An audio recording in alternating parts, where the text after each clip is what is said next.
Contact Jenner Precision, your local precision ag dealer at 815-692-6655 to learn more. WHOW Planting Reports are brought to you by our title sponsor, Apex Clean Energy, planting the seeds for a better future in Illinois. Whiffles Hybrids, your local Whiffles Hybrid seed dealer and sponsor of our Whiffles Wednesday Reports. Baum Chevrolet Buick, where you'll find the official truck of our planting reports, the 2025 Chevy Silverado, along with Peterson Insurance, AAK Mechanical, and Longview Community Bank, all in Clinton. Maroa Ag north of Maroa, the State Bank of Bemet, in Bemet, and Monticello. Hennings Equipment Company near Assumption. Jenner Precision at Fairbury and the McLean County Farm Bureau. From the newsroom of Regional Radio and DeWittDailyNews.com, I'm Ben Hubbard with this expanded morning newscast.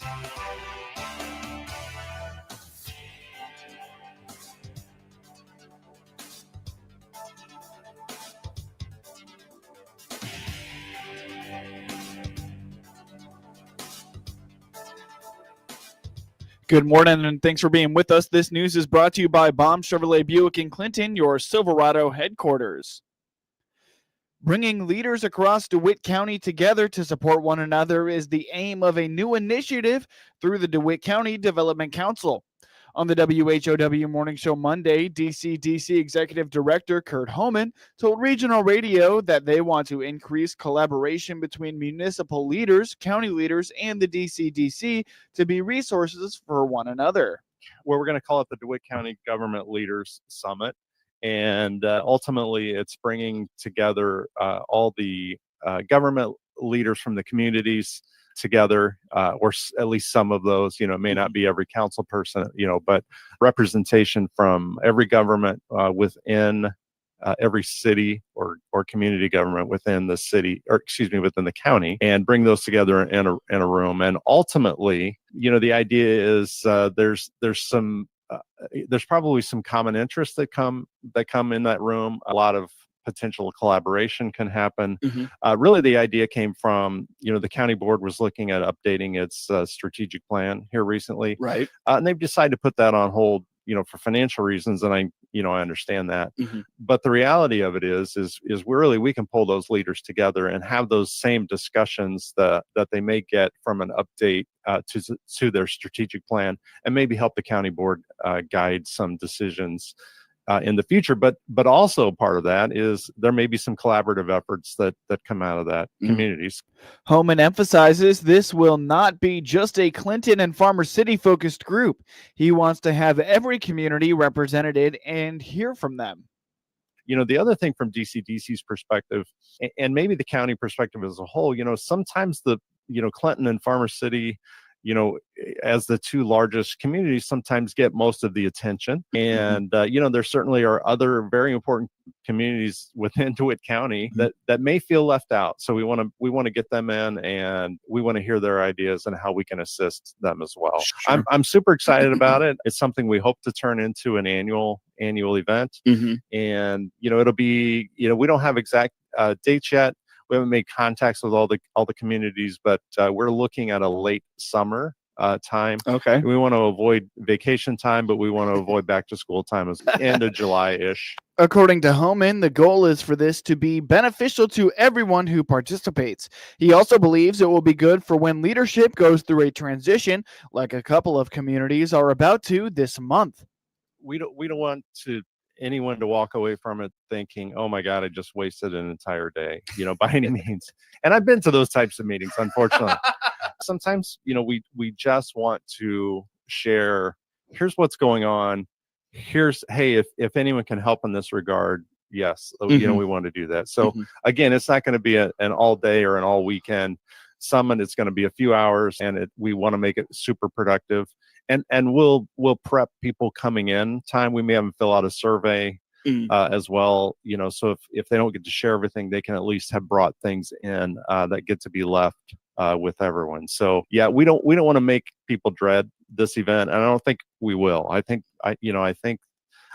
most people will go away thinking, I'm really glad we did that, and can't wait for next year. And the other interesting thing is leadership changes. We just had elections. We have, while some of it stays the same, some of it does change. I think that's important as well, that people come in with different ideas and different thoughts or see things a little bit differently, and they can present that. But Homan says they will be reaching out to all the leaders of the county to invite them to this. He believes it will be a net benefit for DeWitt County.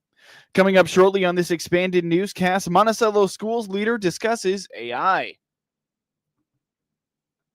Lessons learned from the 2024 Tour DeWitt bike ride will help second-year organizer Mark Hobby as he embarks on his second year to reestablish a long-running event in rural DeWitt County. Dr. Hobby explains last year the event was moved a day due to inclement weather in central Illinois. In doing that, he was able to adjust one of his routes, which he felt ended up being a much better ride for participants. Yeah, so the shortest route is we call it kind of like the family ride. So families, even with relatively young kids, could do it. It's 9 miles. It is from Weldon Springs, basically to in town into Clinton, and kind of go around the square up by the homestead, and then loop around and then come right back on the same road back to Weldon Springs. The second one is 25 miles. It follows that same route, but then instead of looping back, you keep going, and we'll actually kind of loop around to the north a little bit on the west side of the lake, then come back down and come to a rest stop. It's like it's called the Valley Mill Handicapped Fishing Pavilion, I think. Just a place that I found. It's a structure that's out there that worked really well last year. So that'll be the first rest stop. It's about 14 miles in. So that's where the rest stops are, where there's food and coolers to refill your water bottles, and just a place to sit and relax for a couple minutes. The riders can take a break, go to the bathroom if they need to, that kind of thing. And then if you're doing the 25-mile route, you take an individual, like a specific route back from there to Weldon Springs. If you're doing 43, then instead of going back to Weldon Springs from there, you do another loop. It goes all the way north of the lake. It goes across this little iron bridge that's really cool that I discovered last year when we had to make the change, because I wasn't originally going to do it. But since we had to make that alteration last year, I just kind of stumbled upon that literally the morning of, and marked the route for that, and it ended up being really cool. So we're doing that again this year. And then you come back around down to DeWitt Park in downtown DeWitt, and there's a pavilion there, and that's another rest stop. And then if you're doing the 43, you take a route directly back to Weldon Springs from there. If you're doing the 62, you do one more loop out from DeWitt Park that goes around a different area and comes back to DeWitt Park. It's like a 20-mile loop, and then you take the same route back from DeWitt Park to Weldon Springs. So corresponding with law enforcement is one of the priorities in planning an event like this in rural DeWitt County. Because the event is very rural in nature, the need for a heavy law enforcement presence is not entirely necessary. Yeah, last year I talked to a couple of the road commissioners just to.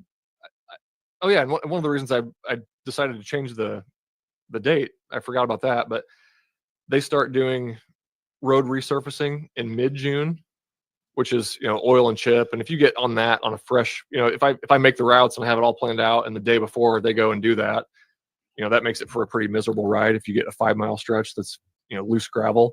So I wanted to avoid all that, and that's one of the reasons I moved it earlier. But I do run it by them just to make sure that there's nothing major that I'm missing that we need to know about. Last year, the morning of too, I called the police department and EMS just to let them know kind of that we were doing that, just so they're aware of it. But nothing major as far as that goes. I mean, it's just putting some spray paint on some roads, on just arrows to show people where to go, and otherwise it's just people riding bikes. Last year, I did not hear anything back of anything significant. Most of it is country roads that are not, heavily trafficked. You'll definitely come across some vehicles, but in my experience of riding around here, just in general, people are really courteous. I'm knock on wood, I haven't had any, significant scares or anything like that. Uh-huh. People are generally very courteous and give you a lot of space. And if you just kind of stick to your lane and you also give them the courtesy of, doing the right things on the road, then it usually isn't much of an issue, but Sure. always something we want to be safe with for sure and be aware of. Proceeds from this year's ride benefit Macon County CASA to find Tour DeWitt bike ride on Facebook to keep up with the latest registration information and more on the event. Dr. Hobby says registration should be open at any time. The event is on Saturday, June 7th, starting at Weldon Springs State Park. You are listening to the WHOW Morning Show. We'll be right back after a quick word from our sponsors.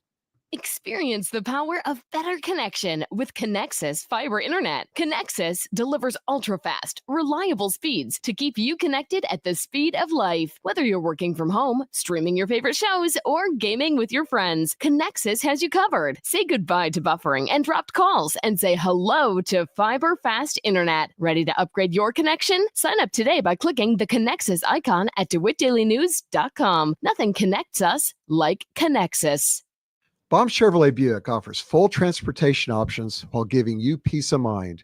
This is Scott Baum from Baum Chevrolet Buick here in Clinton. This is what we do every day. We listen to you, give you options for routine maintenance, major mechanical problems, or collision repairs with a staff that's knowledgeable to find the best option for you. Baum Chevrolet Buick, your full service dealer. See us at baumchevybuick.com right from the start. You're listening to the WHOW Morning Show. I'm Ben Hubbard, your host today. Here's what we got new for you this morning. Educators across the country are quickly learning about the power of artificial intelligence, or AI. AI has been described as the biggest thing to come to education since the internet.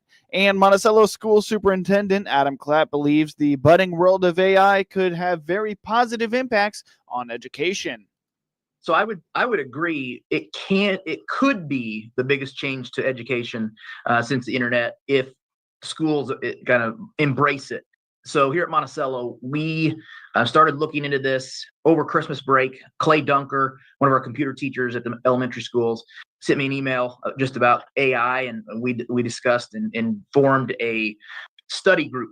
So there are 2 administrators and 3 tech savvy teachers on this committee, not really a committee, more of a work study group that we've just kind of dove into how we can leverage AI and support teachers and look at how we can personalize learning for students, and then how can we educate students and staff on the ethical use of AI. So we're really diving into the first part of increasing teacher efficiency, and that's kind of where our focus has been right now, is just giving teachers the flexibility to try out different platforms in a way that can benefit and save time. Like, the concept we've really embraced is how can we get 10 to 20 to 30 minutes back of your prep period by leveraging some of these AI tools.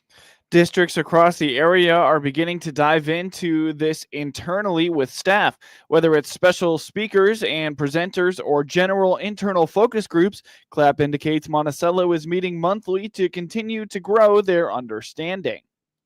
So we really dove into as a study group, meeting once a month starting in January. We had our first district-wide PD session 2 weeks ago. Basically, we had about 30 staff members attend, and each one of the committee members presented something that a teacher could take back into the classroom the next day and utilize. So one was a slideshow presentation maker. One was a data analysis, how you can use, maybe take test scores and create small groups for specified instruction in the classroom. And the goal from that is just to give teachers the green light to play with these platforms and see how they could benefit them in their own classroom. And then the goal is also to provide some PD over the summer for teachers, not mandatory, because at the end of the day, it's something that you need to be comfortable with and competent in. It's not going to be forced and pushed down your throat that you have to do this, but it's something that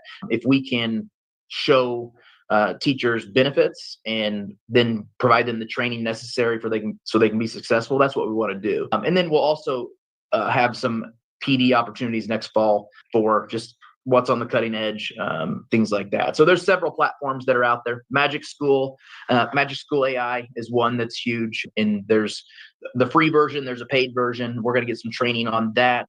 There's ChatGPT, Claude, but really we're trying to hone in on what would be most beneficial for our teachers. And essentially, we know that kids are using this too. And so we sent out a survey to our high school students just to gather feedback from them on what they are using, so we can better understand how they're using it, and then how can we teach students how to ethically use AI. In surveying students, Clapp found that most students are not, in fact, trying to cheat using AI. While anonymous, he believes AI could be a very useful tool for students to streamline how efficient they can be. Yeah, and that's why we sent out the original student survey, is just to learn from them. And typically students are ahead of those things anyway. I can think back to like 8 or 9 years ago with this app on phones. This app on phones called PhotoMath. You know, we years and years ago, we were seeing the students do extremely well on homework, but not well on quizzes or tests. Well, PhotoMath is an app, and you screenshot a math problem and it works it out for you, and you can do really well on homework. Going back to that, you know, we had to address talk about photo math openly and honestly with students. Like, this is not helping you get to your goals of actually learning and retaining the information we're teaching. Just being upfront with students and saying that, you know, completion is not the goal. You know, learning and maintaining that information is the goal. So I think just open and honest communication with students. We have great kids at Monticello, and not to say that students don't use AI, but when we have these open and honest communications about the ethical use, I think those are positive, and we can kind of learn from each other. And at the end of the day, when you walk across the stage as a Monticello Sage, we want you to have the tools to succeed in college. So you need to learn about this platform, but you also still need to be able to produce the work yourself. Mainly the different platforms that are being used. Some students, Claude is a preferred chatbot, and it really was just using AI for editing purposes and just learning about the platforms they use. You know, AI has been used for homework. It has been used to revise papers, and it was anonymous. So it wasn't like we were trying to go out and catch you doing this. We were just hoping to gain some information from our end, from our committee standpoint, to better educate the ethical use and for that. While AI is a great tool for educators and students, Clapp says it still does not replace the human element to learning, and that will be the balance they seek to strike as it relates to use in day-to-day education, as well as the policy they craft for the student handbook. A warm week in Illinois allowed planters to keep making progress. Brad Suma, director of the USDA NAS Heartland region, indicates that there were 2.7 days suitable for field work last week. There were 2.7 days suitable for field work in the week ending May 4th. Statewide, the average temperature was 59.2 degrees, which was 2.6 degrees above normal. Precipitation averaged 1.29 inches, which was 0.33 inches above normal. Topsoil moisture is in good condition, says Suma. Topsoil moisture supply is now rated at 1% very short, 9% short, 53% adequate, and 37% surplus. Subsoil moisture supply was rated 2% very short, 14% short, 60% adequate, and 24% surplus. Corn planting and soybean planting a little behind the 5-year pace. Get news anytime from your computer or your mobile device at DeWittDailyNews.com. With SRN News,